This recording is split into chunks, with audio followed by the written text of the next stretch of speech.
بسم اللہ الرحمن الرحیم۔ السلام علیکم دوستو، آج کا جو میرا ٹاپک ہے وہ ہے بائیوگرافی سقراط کی۔ جناب والا جو فلسفہ کو پسند کرتا ہے اور جو فلسفہ نگار کو پڑھتا ہے اور جو فلسفہ کی تاریخ اور ہسٹری اور فلسفے سے تھوڑا بہت بھی انٹرسٹ رکھتا ہے، اس کے لیے سقراط کی بڑی اہمیت ہے۔ سقراط بڑے بڑے فلسفہ نگار اس کو اپنا استاد مانتے ہیں۔ یہاں تک نہیں بلکہ وہ یہ سمجھتے ہیں کہ اگر جس نے سقراط کے فلسفے اور سقراط کے بارے میں نہ پڑھا ہو تو وہ کچھ نہیں سیکھ سکتا۔ اور بڑے بڑے جو فلسفہ نگار تھے، ارسطو، افلاطون، یہ سب اس کے شاگرد تھے۔ اچھا، اتنا کچھ سقراط نے خود نہیں لکھا جتنا کہ ان کے جو شاگرد تھے اور جو ان کے دوست احباب جو تھے، انہوں نے ان کے جو کوٹس وغیرہ اور جو ان کی تحریر اور ان کی باتیں اپنی کتابوں میں شیئر کی۔ جو ان کے شاگرد تھے انہوں نے اور مختلف لوگوں نے جو سقراط کے آس پاس تھے کہ سقراط کے بارے میں مختلف چیزیں انہوں نے کہ اس موقع پہ سقراط نے یہ کہا تھا، اس موقع پہ سقراط مطلب کہ ایک سمجھ بوجھ والا سمجھدار آدمی سمجھا جاتا تھا سقراط۔ تو جناب اعلیٰ سقراط ایک نارمل شخصیت کا حامل، نہ تو زیادہ خوبصورت اور نہ ہی بہت زیادہ قابل اور ذہین انسان تھا۔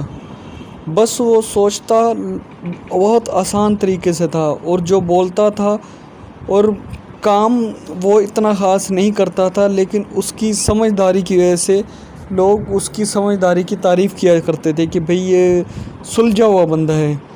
اور اس نے کوئی ایسے بڑے لیول کی کوئی کتاب بھی نہیں لکھی کہ جس کی وجہ سے اس کا ایک نام ہو، لیکن اس کی جو باتیں تھیں اس کو لوگ پسند کرتے تھے۔ دیکھیں، زمانہ قدیم میں فلسفہ نگاروں کو بہت زیادہ، آج کے دور سے بھی زیادہ عزت اور اہمیت حاصل تھی اور ان کا نام عزت و توقیر کے ساتھ لیا جاتا تھا۔ دیکھیں، افلاطون جو کہ بہت مشہور فلسفہ نگار، افلاطون ٹائپ کے لوگ بھی ان کے شاگردوں میں شمار تھا ان کا۔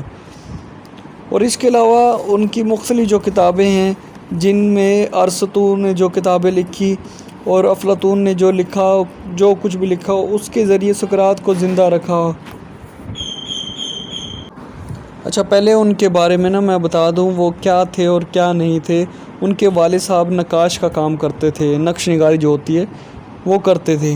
تو انہوں نے بھئی ہر انسان کا اپنا آئیڈیل، اس کے والد صاحب ہوتے ہیں تو انہوں نے بھی وہی کام سیکھا اور شروع کر دیا۔ اور ایتھن میں جب بھی کوئی جوان لڑکا ہوتا اور وہ اس کو فوج میں لازمی جانا پڑتا تھا، تو وہ بھی فوج میں چلا گیا اور اسے کافی ساری جنگیں بھی لڑیں۔ اور کہ اس کے بعد جناب سقراط ایک اچھی تقریر کر لیتا تھا۔ بہت ٹاپ کا مقرر تو نہیں تھا، لیکن اس کی باتوں کو لوگ پسند کرتے تھے۔ وہ اپنے آپ کو نارمل شاعر کہتا تھا کہ بھئی میں نارمل بندہ ہوں اور میں ملک و قوم کی بات نہیں کرتا، میری باتیں جسم اور روح کے بارے میں ہوتی ہیں۔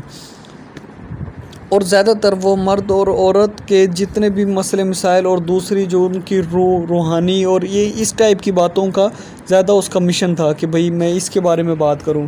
اس کے پاس اکثر لوگوں کا ہجوم ہوتا تھا کہ اور وہ اس کی تقریریں سنتے تھے اور لوگ اس کو شوق سے سنتے تھے اور بہت زیادہ سوال کرتے تھے۔ اور ان کے سادہ سے وہ کہتا تھا کہ ہر سوال کا جواب سادہ دینا چاہیے اور سادہ ہی ہونا چاہیے، تاکہ سمجھنے والا انسان آہستہ سے سمجھ جائے کہ وہ کیا کہتا ہے۔ وہ 24 گھنٹے سوچوں میں گم رہتے تھے۔ وہ اس ٹائپ کے انسان تھے کہ سوچتے رہتے تھے کیا ہے۔ ارسطو جو ان کے شاگرد تھے، انہوں نے ایک بار ان کا مذاق بھی اڑایا اور کہا کہ سقراط ایک کھپتی ٹائپ کے آدمی تھے، مطلب کہ نہ زیادہ، مطلب کہ وہ دلچسپ آدمی اور جو ہر وقت پکاتا رہے، اس ٹائپ کا آدمی بھی کہہ سکتے ہیں ہم اس کو۔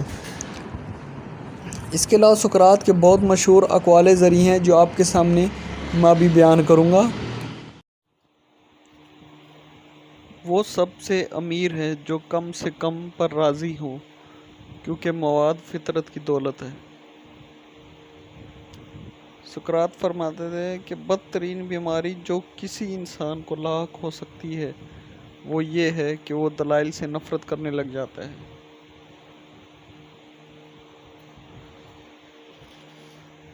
جیسے نظر آنا چاہتے ہو ویسے بن جاؤ۔ جو شخص اپنی زندگی کا جائزہ نہیں لیتا اور اپنے نفس کا احتساب نہیں کرتا وہ زندہ رہنے کے لائق نہیں۔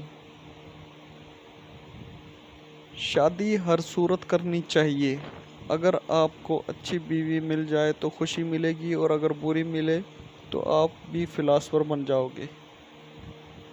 ہر شخص چاہتا ہے کہ اس کی عمر لمبی ہو، مگر کوئی بوڑھا ہونا نہیں چاہتا۔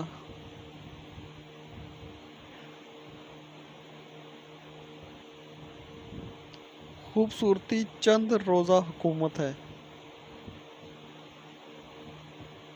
اچھی بات خواہ کہیں سے بھی ملے پلے باندھ لو، کیونکہ جب کسی موتی کی قیمت معلوم کی جاتی ہے تو یہ نہیں دیکھا جاتا اسے سمندر کی تہہ سے لانے والا کون تھا۔